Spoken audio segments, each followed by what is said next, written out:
Here we go again. Another day, another round in court. And y'all, this one was intense. The big question, is Diddy's defense starting to get to Cassie? How's she holding up? Well, let me tell you, she's keeping it together. She's visibly pregnant. You can see her taking deep breaths now and then, but overall, she's calm and collected. No tears today. Earlier in the trial, yeah, she did break down a bit, but today she was totally composed, even with everything coming at her. And the wildest part? The courtroom heard an audio clip of Cassie threatening to kill someone. Yep, her actual voice on tape from 2014, and she says it more than once because she was worried about a freak-off video leaking. I looked over at the jury and they were definitely reacting. Raised eyebrows, all eyes on the screen. It was tense. Hearing her voice like that, while seeing her sit there all calm and soft-spoken, it was jarring. And the person she was threatening? One of Diddy's associates. So yeah, this wasn't just a random moment, this was serious. Cassie didn't have much of a visible reaction to the tape. She just kind of looked down. From where I was sitting, I had a great view of the jury and Diddy. But to see Cassie, I had to shift a little. Still, she kept her cool. She seems prepared. She knew this evidence would probably come out, so she's answering questions directly.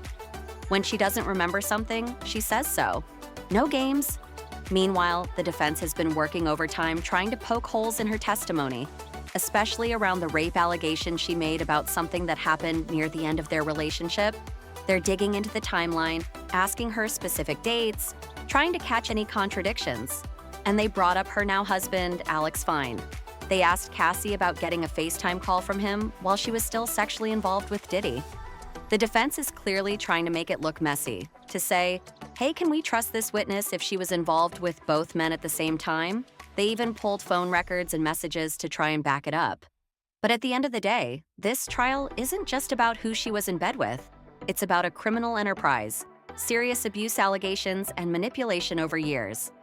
One major curveball from Diddy's defense: his lawyer brought up the possibility that Diddy's behavior could have been linked to bipolar disorder. They actually said that in court. The idea is that his mood swings, being nice one minute and terrifying the next, could have a mental health explanation. Cassie had already talked about how with alcohol and drugs, Diddy could become someone completely different. No big visible reaction from the jury to that, but it definitely added another layer to the conversation. Prosecutors are really hoping to wrap up Cassie's testimony soon, like today, because there's real concern she might go into labor over the weekend.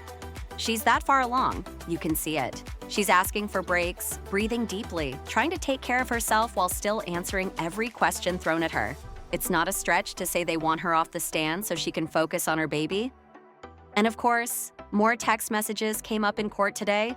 One in particular stood out. Cassie wrote, "I'm lost without you." That one hit hard. There have actually been a bunch of messages like that, where Cassie talks about wanting a future with Diddy, calling herself Cece for Cassie Combs, saying she wanted a baby with him, saw herself as his wife. This was clearly a long, complicated relationship. The defense even ended today with a message from 2012 where Diddy texted her, "I want to do our last freak-off," and Cassie responded with, "I don't want it to be our last freak-off. I want it to be the first for the rest of my life." That sounded like she was all in, until the prosecution pulled up the full message. Turns out she followed that up by saying, "I don't want to do freak-offs anymore. Total 180. The energy in the room shifted fast. It's things like this that make the case so messy and complicated. We're talking about a relationship that lasted over a decade, 11 years. With breaks, sure, but still, that's a long time. And now we're seeing both sides: love, control, passion, regret, and trauma. Cassie has made it clear again and again. She didn't want to do those freak-offs. She just wanted to be with Diddy. Coming up, we're expecting Dawn Richard to take the stand. You might remember her from Making the Band, which Diddy produced. She filed her own civil suit against him last year, saying she was physically and emotionally abused. So yeah, get ready for more heavy testimony. And let's talk about this book. The defense revealed that in 2020, after Cassie had her first child, she and Diddy were still texting. He congratulated her on her daughter Frankie, sent love, and she sent love back. One of the last texts Cassie sent said something like, "I hope one day we'll have a chance to talk soon." The defense then pointed out that in October 2023, Cassie moved back home with her parents, husband, and kids. She confirmed that they were moving back east, that things were tight financially, and that her husband was working as a personal trainer. That's when they brought up the $20 million settlement from November 2023. But what really caught everyone's attention? The book. Cassie apparently offered the rights to a book to Diddy for $30 million, something she called the dark times. And y'all, that's the same phrase Diddy used when he thanked her at the BET Awards in 2022. Thank you for holding me down during the dark times. Yeah, that's a lot. All of this plays into the defense's attempt to paint a picture. Like, look, they were still on decent terms. They were texting sweet things. There was love, there was financial stress.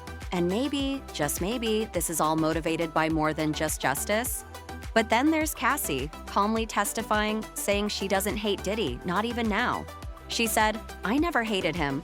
And that right there says a lot. It's messy, it's emotional, and it's far from over.